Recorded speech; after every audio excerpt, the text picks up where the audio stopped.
I'm going to call this video The Process of Going No Contact.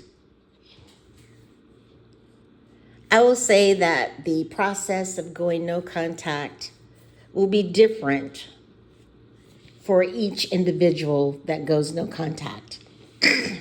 There may be similar experiences, but your experiences will be unique to you and your situation. So I don't think there's any right way to go no contact based on your circumstances, as long as it's, legal, not, doing something that's crazy or that jeopardizes you or the people you're going no contact from. For me, there was always a process to going no contact with every individual that I've cut off from my life. And usually that started with me, questioning things that bothered me in terms of behaviors that were displayed against me, researching those behaviors, checking them against my own behaviors, and then realizing that, okay, there's a problem here. How do I get out of this? Even walking away from toxic situations takes time, especially if you have a trauma bond with the individual that you're separating from. It's not about love. It's really a connected tie. You're intertwined with that person, sort of like, in a spiritual sense, a soul tie. And I see it as interconnected ropes that get tangled up. And there are so many knots that you have to untangle carefully in order to save yourself. Sometimes that doesn't work and you just have to sever the tie completely. Just cut it off. And the more difficult it is for you to walk away, sometimes it's not because they are tethered knots of rope. It's because you're literally chained and you have to unchain yourself, because being in that situation is bondage in a sense. So even that takes time to break your own dysfunctional patterns that keep you connected to the person via a trauma bond. And those trauma bonds are often created simply because the person has used tactics to keep you. And sometimes it's not even always tactics. Both of you are wounded individuals with your own issues, and you become entangled with each other.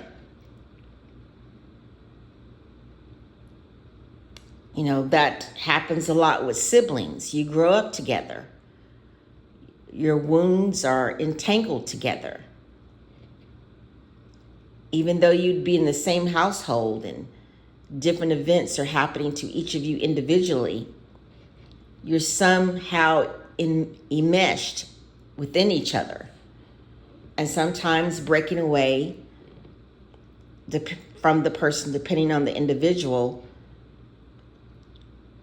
will be harder than it may be to break away from someone else. So all of it's been a process. And usually after I come to terms with dealing with changing my own train of thought about situations, working out what might be my own guilt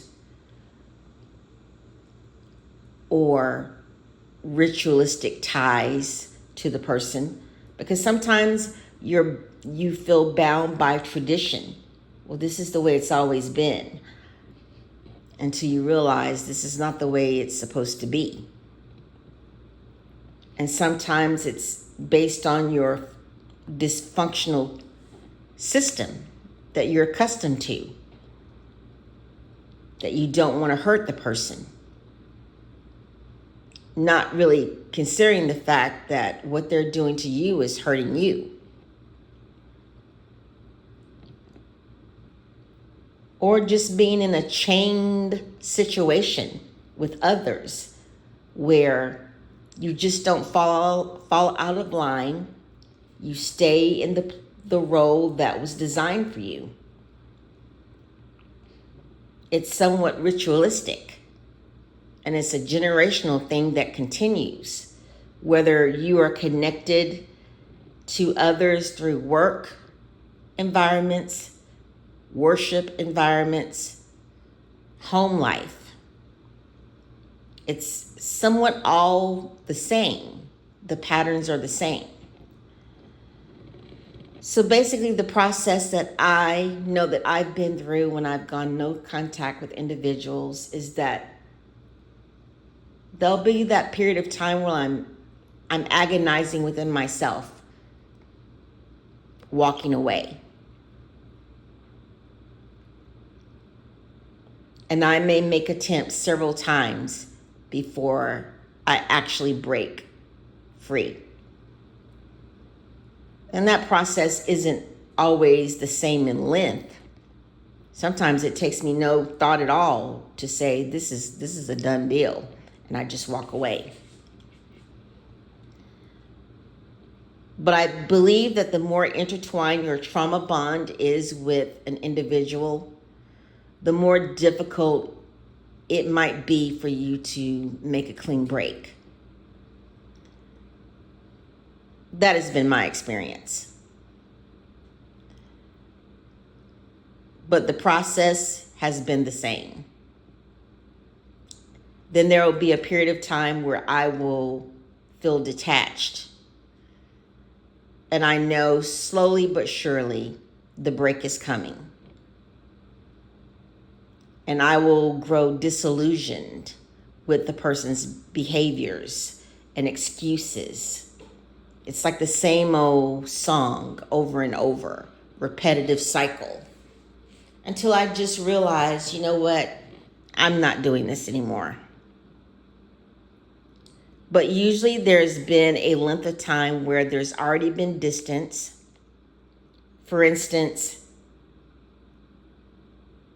I've been no contact with one of my parents for 10 years. Hadn't physically seen them in 10 years.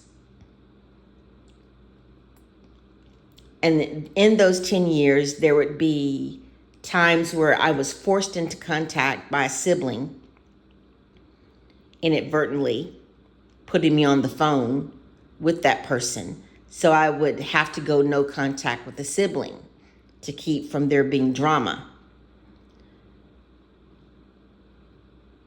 And with the last parent that I just cut off ties with, within the 10 years that I was no contact with the other parent, I physically did not see the last parent that I cut off in 5 years. There was no physical interaction whatsoever. I didn't visit my family at all within a span of 5 to 10 years. So by the time I cut off ties with this parent and the other side of the family, that process had been going on for quite some time. So that when I made the break, I wouldn't say that I felt less sad about it. It was just time. It was a done deal. So going no contact is a process. Sometimes, you know, it's not always so clear cut and dry as just simply walking away. You are walking away, but it is a process. And it may take you longer than might take someone else. But that's the thing. We don't need to compare our breaking free with someone else breaking free. What happens for someone else may not apply to you because it's not your circumstance. Our circumstances are different. So, to make a long story short,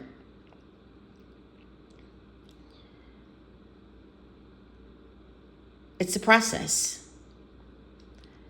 And you do what works for you.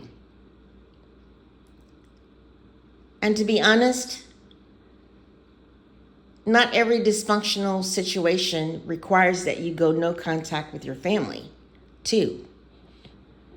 If it doesn't apply to you, you do what you feel led in your heart to do, that you know to do. This has been a journey for me since I was born. And I believe that this was the walk that I was designed to take. There's a lot of self-discovery here. There's self-discovery in going no contact. And you do eventually figure out what works for you. Can there be a time of reconciliation with those people? I'm certain there can be. But is there for everyone? No. Do I think there will be a time of reconciliation for me? I don't know. But I'm no longer hoping for that. It is what it is. And I have accepted the fact that I will probably never see nor talk to my family again. It's all been a process.